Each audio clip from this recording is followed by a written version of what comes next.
Hello, my friend, it's me again, BAWLER. I have some interesting news for you, as always. Please subscribe to my channel and write what you think about it in the comments. It's the year 2030. The United States is embroiled in a full-scale war against both China and Russia, and most of the fighting is happening at sea.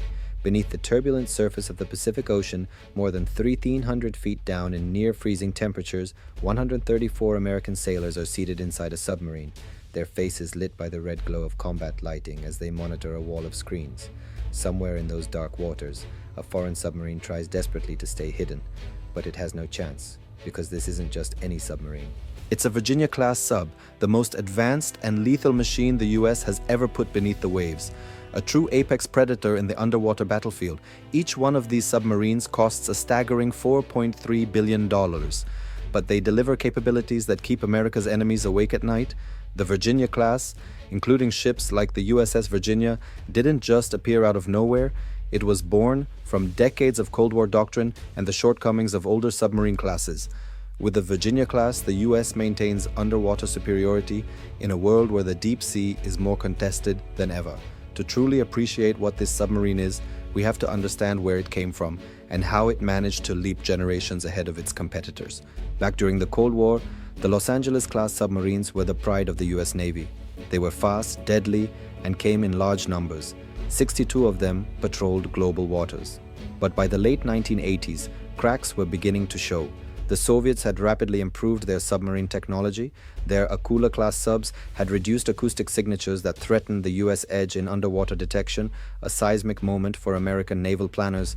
The golden rule of submarine warfare is simple: detect the enemy before they detect you. And with that advantage slipping away, the US responded by launching the Seawolf class, larger, quieter, and vastly more powerful than anything before. These submarines featured 8 torpedo tubes, double that of the Los Angeles class, and the ability to launch Tomahawk cruise missiles. But they came with a catch, a price tag of $564 billion each in today's dollars. When the Soviet Union collapsed and defense budgets were slashed, only 3 Seawolves were ever built. That left the Navy with a dilemma. The aging Los Angeles fleet needed replacing, but without breaking the bank. And they had to prepare for future conflicts against not just Russia, but a rising China. Enter the Virginia class. It wasn't just built for Cold War-style deep ocean battles. It was designed for the complex, multi-domain wars of the 21st century. The original goal was bold: deliver 90% of the Seawolf's performance at 70% of the cost. But what they ended up with was even more impressive: a revolution in submarine design. For the first time, a major US submarine was created entirely through digital modeling.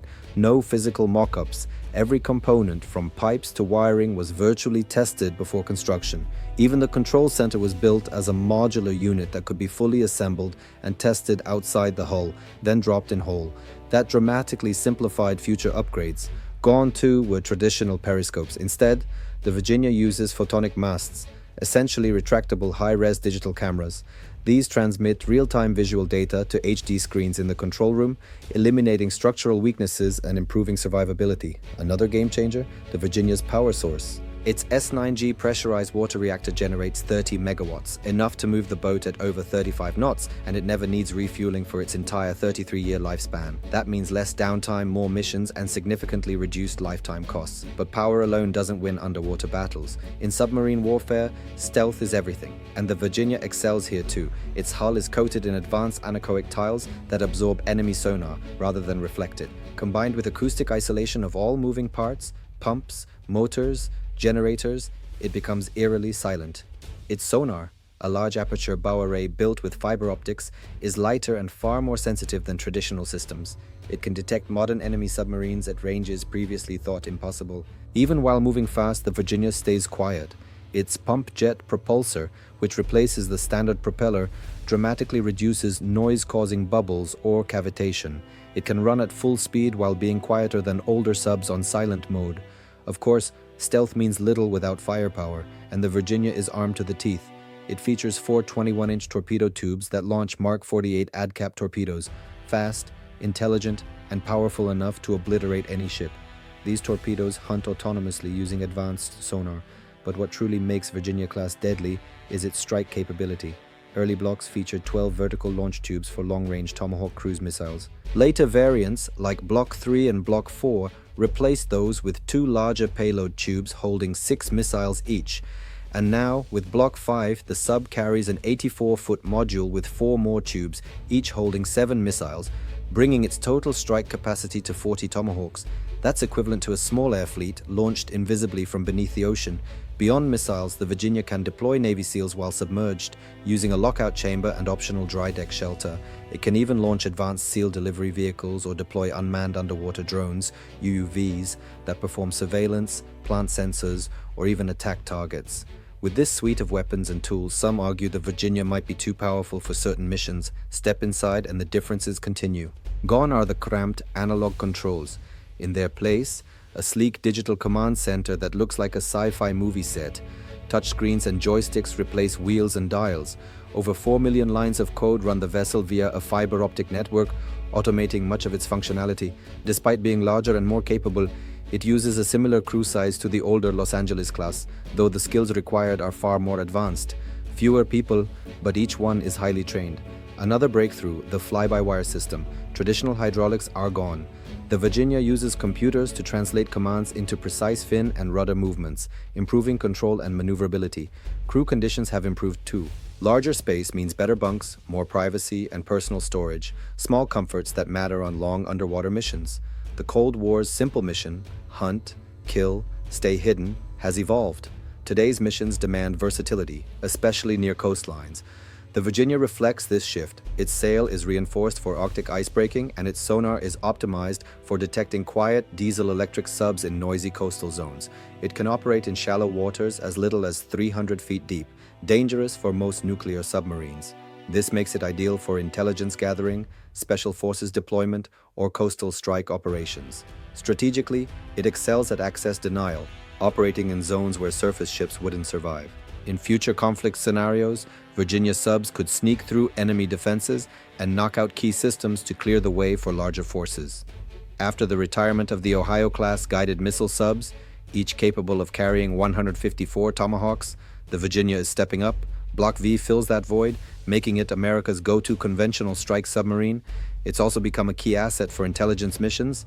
Its systems intercept radar, communications, and gather high-res imagery. Perhaps most impressively, it can tap undersea internet cables, gaining access to the very backbone of global communication virtually undetected. The Virginia is no longer just a sub, it's a multi-domain combat platform that shapes the battlefield across air, sea, land, and cyber. The way it's built is just as revolutionary. Submarines are constructed in modules at 2 shipyards, Electric Boat in Connecticut and Huntington Ingalls in Virginia, then assembled like Lego pieces. This method preserves America's submarine workforce and shrinks build times dramatically, from 84 months to just 61, and soon maybe 55. Block by block, the Virginia has evolved. Block I and II established the foundation. Block 3 introduced larger payload tubes. Block 4 increased deployment cycles. Block V added the payload module and significantly boosted strike power. Later blocks introduced new sonar arrays and hydrodynamic improvements to reduce cost and improve stealth. Each generation builds upon the last. Still, the program has challenges. Inflation, supply chain issues, and slow production rates are holding things back. Despite planning for 2 subs a year, recent years averaged just 1.2, and only 1 will be ordered in 2025 at a record $4.8 billion. 3 of these are also promised to Australia by 2038, as part of a strategic pact to counter China. But they likely won't come from existing US stocks, further stretching production. The need is urgent. China is expanding rapidly, fielding advanced Shang-class submarines. Russia continues developing quiet Yasin-class boats. America may not have as many subs as it hoped, but the Virginia's unmatched quality helps close the gap. Its modular build allows easy upgrades, from software to weapon systems. Maintenance requirements have also dropped. Newer boats need only 3 overhauls in 33 years. Meanwhile, work is already underway on the Virginia's successor, the SSN-X. It's expected to be larger, quieter, and more powerful, possibly using electric drive propulsion and working closely with unmanned underwater vehicles. Programs like the Orca XL UUV aim to develop underwater drones that can handle mine clearing, surveillance, and even combat roles, multiplying what each submarine can do without changing the sub itself. Future Virginia-class blocks may even borrow design elements from the Columbia-class ballistic subs, including the X-stern for better handling. So where does the Virginia stand in today's world? While details on China's subs are limited, experts believe the Virginia is still on top. It can lurk off enemy coasts undetected for months, mapping defenses, spying, and preparing to strike. Its mere presence forces adversaries to invest heavily in detection, diverting resources and sowing uncertainty. And in a future filled with AI, hypersonic missiles, and space-based systems, one truth remains. Submarines like the Virginia give the US the ability to strike first from anywhere without warning. After all, more of Earth lies beneath the water than above it, and the ocean is far less watched than land or space. Every new Virginia that dives adds to America's most fearsome military advantage, the power to hit first, hit hard, and vanish. But what do you think? Is all this worth the price? Or should the US shift its focus to other types of warfare? Let us know in the comments, and thanks for watching. Please support my channel with a small donation. It's not much for you, but for me it's an incentive to keep going and bring you important news. I've included a PayPal link to support my channel in the description for this video. Thank you.